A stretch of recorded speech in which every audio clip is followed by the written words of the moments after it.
juste pour vous situer, le centre de recherche ici, c'est le centre de recherche de Montréal sur les inégalités sociales. Nous avons le mandat de développer des idées autour des inégalités puis des discriminations pour tous les réseaux de la santé et des services sociaux au Québec. Et c'est un centre qui vise à mettre ensemble des chercheurs, des praticiens, des populations touchées par les inégalités, pour vous situer. Alors, les discussions qu'on va avoir entre nous vont pour servir pour pousser plus loin nos réflexions et nos actions dans le réseau de la santé. Je ne vais pas faire un historique là de la réseau de la santé, mais Québec, c'est quand même assez unique comme pays, comme province, en tout cas, comme pays en Occident. C'est unique au Canada d'ailleurs aussi, pour la manière que les services de santé et les services sociaux sont organisés.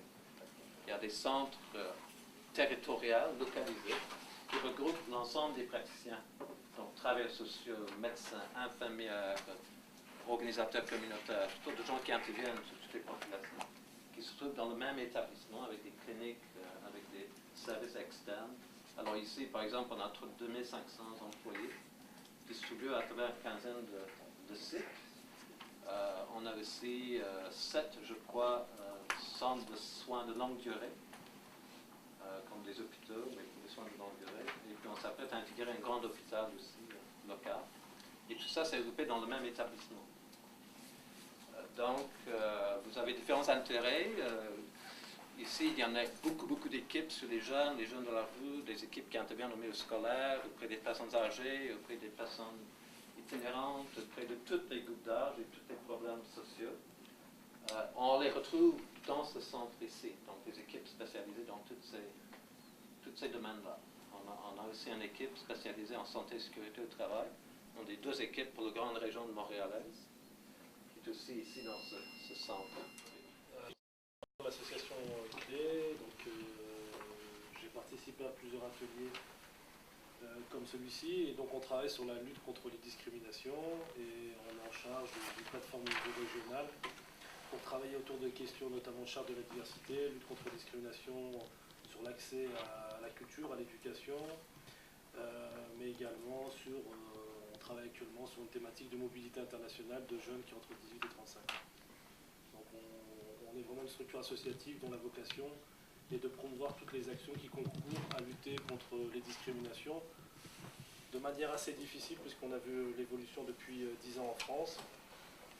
Donc notre travail consiste à finalement sensibiliser, que ce soit les organisations, les collectivités, les entreprises, avec des succès, des échecs qui sont au rendez-vous, parfois des succès comme je disais, souvent des échecs en ce moment. On aura l'occasion d'en discuter, avec notamment discuter avec Lionel sur l'aspect de l'image autour des questions de discrimination en France. Et ce qui va être intéressant notamment pour les gens qui viennent de France, c'est vraiment faire le comparatif entre les 2 systèmes.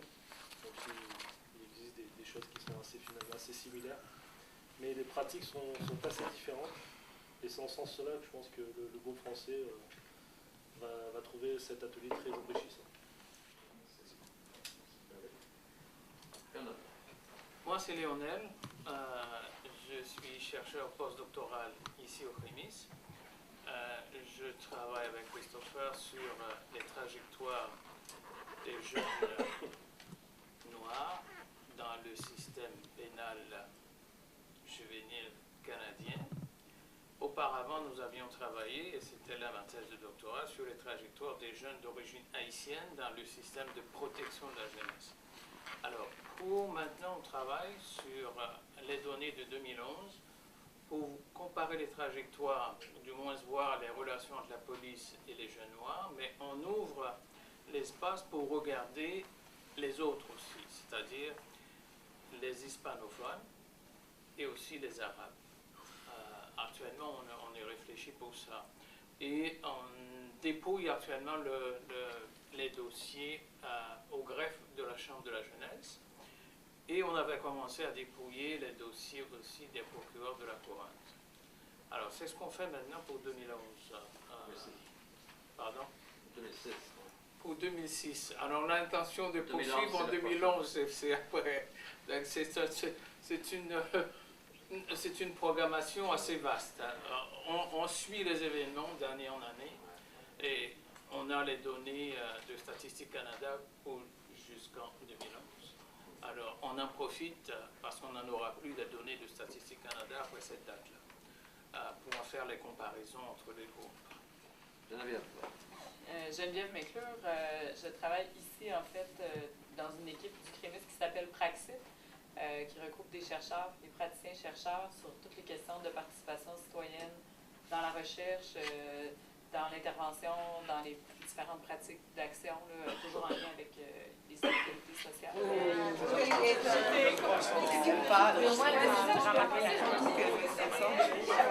Donc là, j'essaie d'appeler les deux, le côté scolaire.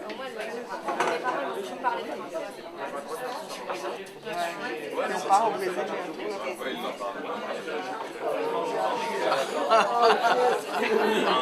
Il manque de financement. Les mauvais investissements qu'on peut faire. En même temps, il y a toutes sortes de collisions aussi avec les gens pour octroyer des contrats.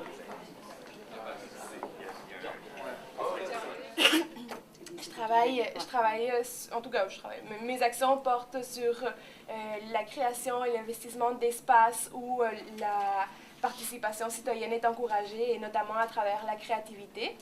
Et j'ai donc créé un événement qui s'appelait Solidarythme et qui essayait justement de proposer un espace un peu festif, créatif, qui proposait des réflexions sur différentes problématiques sociales, notamment le racisme et différentes discriminations. Alex, ici, travaille comme bénévole, comme jeune membre du bureau de consultation jeunesse à Longueuil. Depuis 2007. L'année dernière, elle a été élue comme représentant des jeunes à Longueuil. Ils œuvrent pour lutter contre la discrimination et les préjugés envers les jeunes et dénoncent les difficultés d'accès au logement social. Ils ont entre autres fait une exposition photo pour dénoncer la condition des jeunes. L'exposition photo, il a aussi organisé une exposition photo en 2007 sur le racisme. Dernièrement, il y a eu le Festival jeunesse de Longueuil, où on vient d'apprendre que certains ont chanté. Et puis, il participe aussi au projet Parole aux jeunes dans le sud-ouest de Montréal, qui consiste à distribuer des questionnaires aux citoyens pour en savoir davantage sur leur perception de la jeunesse. Et leur objectif, c'est d'en compiler les résultats et d'envoyer une lettre au gouvernement pour informer le gouvernement de comment les gens perçoivent la jeunesse aujourd'hui. Et pour lui aussi, il disait que les difficultés, c'est le manque de financement, il y a peu de promotion dans les médias, donc c'est l'Internet, mais c'est pas suffisant pour attirer les... Plusieurs personnes qui se sont regroupées pour créer une association afin de pouvoir développer les actions, parce qu'au début, ils avaient commencé chacun dans leur coin, mais ça a plus de poids ensemble, et de pouvoir aussi avoir des subventions pour continuer et développer leurs actions. Donc notamment dans les actions qu'ils ont fait, il y avait la création d'un CD, des ateliers d'écriture dans des structures jeunesse et des établissements scolaires, des ateliers graphes et danse. Donc ça, c'est une porte d'entrée en fait pour tous ces ateliers sont une porte d'entrée pour faire un travail de conseil, de médiation et de relais auprès des jeunes. Il œuvre aussi du coup sur l'ouverture et l'accès à la culture, notamment la culture urbaine. Il y a eu 5 intervenants dans l'association. Et donc nous, on a eu la chance de pouvoir mettre en place cette année une action avec Polo, comme le disait Jessica tout à l'heure, qui avait pour but, en fait, à travers le slam, de permettre aux jeunes de se réapproprier les bases du français, de se revaloriser et d'avoir aussi une meilleure confiance en soi, que ce soit à l'écrit ou à l'oral, et du coup d'éviter par la suite un décrochage scolaire qui peut entraîner du coup aussi une marginalisation du jeune. Et à travers ça, donc il y a eu des ateliers d'écriture et aussi une découverte culturelle, parce que pendant les vacances, les textes qu'ils avaient faits, on a pu les enregistrer en studio. Ils ont eu aussi des ateliers de derbuka pour mettre un son derrière les textes qu'ils avaient écrits. Et du coup, tout ça a été enregistré en studio, mixé par des professionnels, et ils ont pu repartir avec leurs prestations. Et en plus, là, à la fin de l'année, dans le cadre de l'inauguration de l'esplanade sur Waterloo, c'est un grand espace vert, les jeunes vont pouvoir présenter tout le travail d'une année devant la population du quartier. Donc aussi améliorer l'image des jeunes et éviter aussi, parce que voilà, c'est un quartier, une ZUP, donc c'est des cités en France entre guillemets, et donc les jeunes, jeunes signifie dans ces endroits-là un peu délinquance, montrer voilà, les jeunes sont des ressources, et des ressources qui sont constructives et qui peuvent mener vraiment à quelque chose. Et donc,